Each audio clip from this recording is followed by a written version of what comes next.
Okay, welcome back for the last part of One Man's Faith today. We're looking at two governments, and right now I'm talking about getting involved.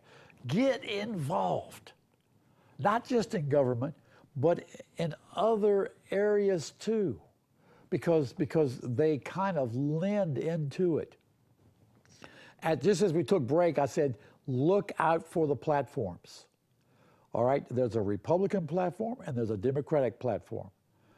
And those that run in either of those parties sign an agreement that they will back and push for those platforms.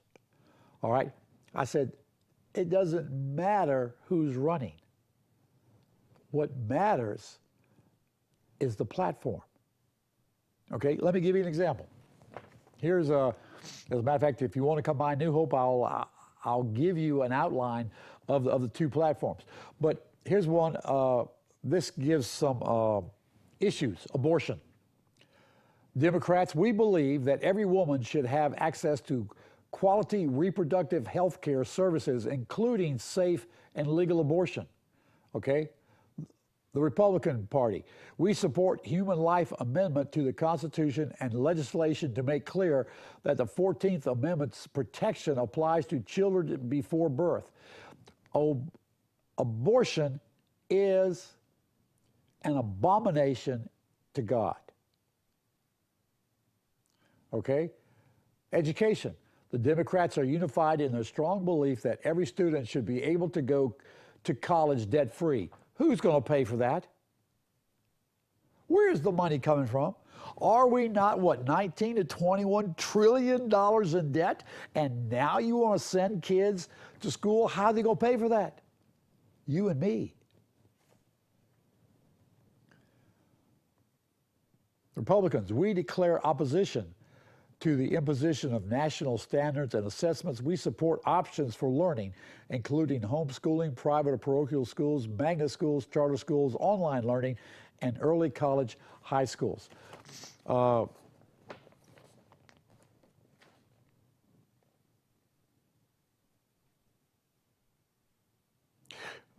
Democrats on the social issues.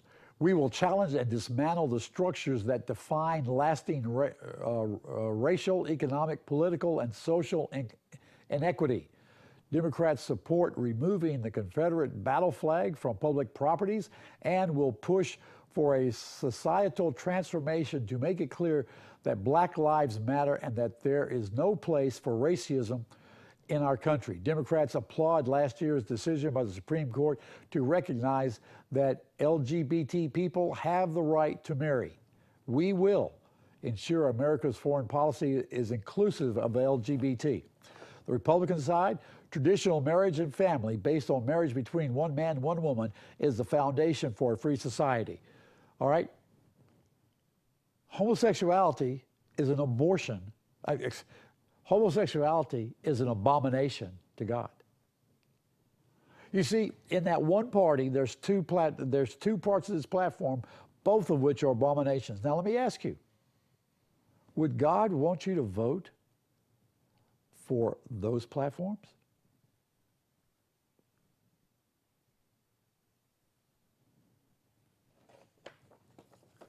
You know, that's really, for you and me as Christians, that's really the question.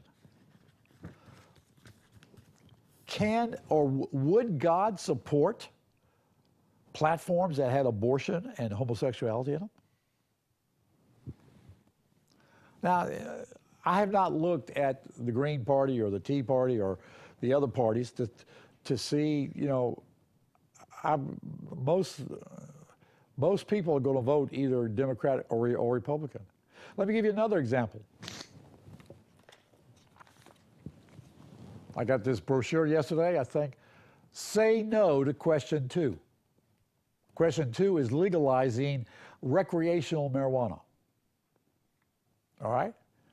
Oh, but yeah, the state can make money off this stuff. That may be true, but is that what God wants? Would God want you to vote yes for question 2? As a Christian, that's the point. Now, I don't know about question 1. You know, would God want you to vote yes for question 1? I don't know. You know, I don't think so. I would vote no because it's more control. And we don't need gun control.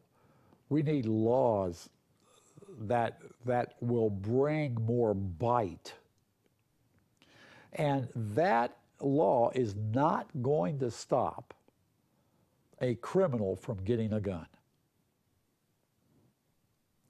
Maybe someone who is mentally deficient, but from some of the cases I've seen, not even those.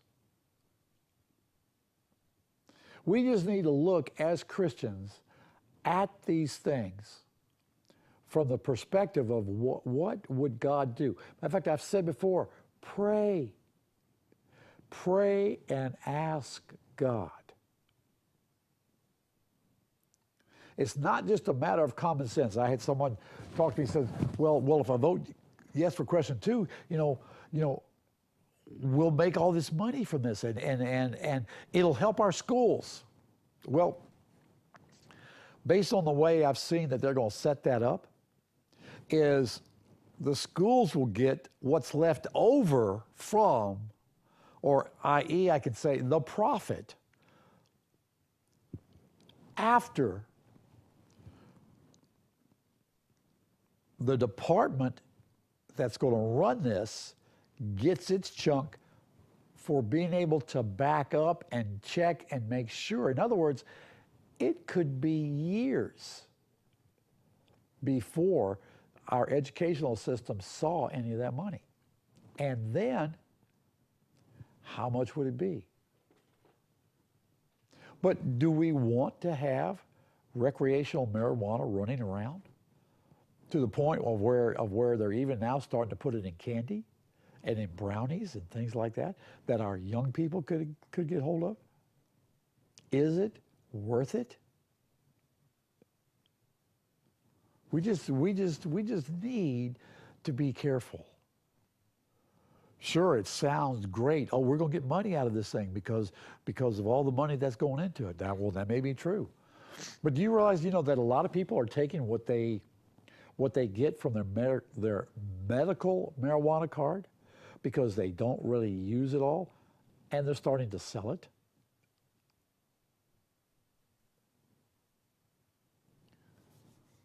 It's too easy to even get a medical marijuana card.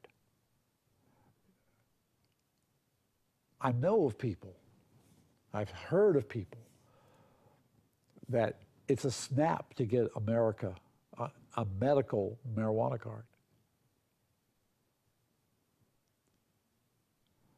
You see, that doesn't help us. It's bad enough that Nevada has people running around who drive drunk. Now we want to add people that are going to be running around high on dope? Why would we add that? We have too many deaths already.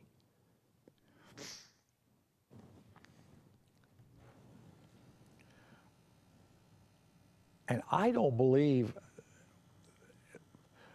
marijuana is a drug. It alters the state of mind. Listen, I know from experience, way back, 30 years or more ago, I know what marijuana does. It is a gateway drug. It has always been a gateway drug to highly potent drugs, because once you get used to that high on marijuana, it lends you to want to have more.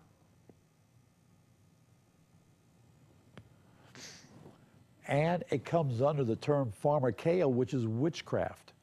It puts you, it numbs your mind. It puts you in an altered state, which is not good, because it opens you up for demonic activity.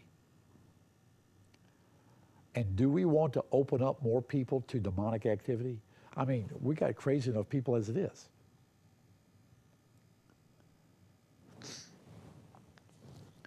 We need to learn to infiltrate and infect systems from the inside by being a part. Let me give you an example. I don't have a lot of time. I got just a couple of minutes. Daniel. If you get a chance, start to read Daniel. Daniel was a Hebrew young man, went into the king's courts, became the chief magician for Nebuchadnezzar's courts. Daniel infected or influenced 3 kings in his lifetime: Nebuchadnezzar, Cyrus, and Darius. Or Nebuchadnezzar, Darius, Cyrus, there, in that order. Nebuchadnezzar came to know more about the Lord, I believe, because of Daniel.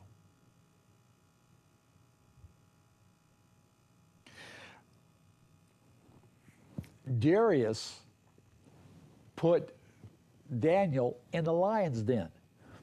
He didn't really mean to, but he had to because he had written a law. The king was outside himself, so to speak, because he didn't know what was going to happen to Daniel. He didn't want Daniel to be hurt. As a matter of fact, he said, "I'm sure your God will protect you." When the king fasted all night, he didn't even sleep. As soon as it became morning, he ran down to see if Daniel was alive.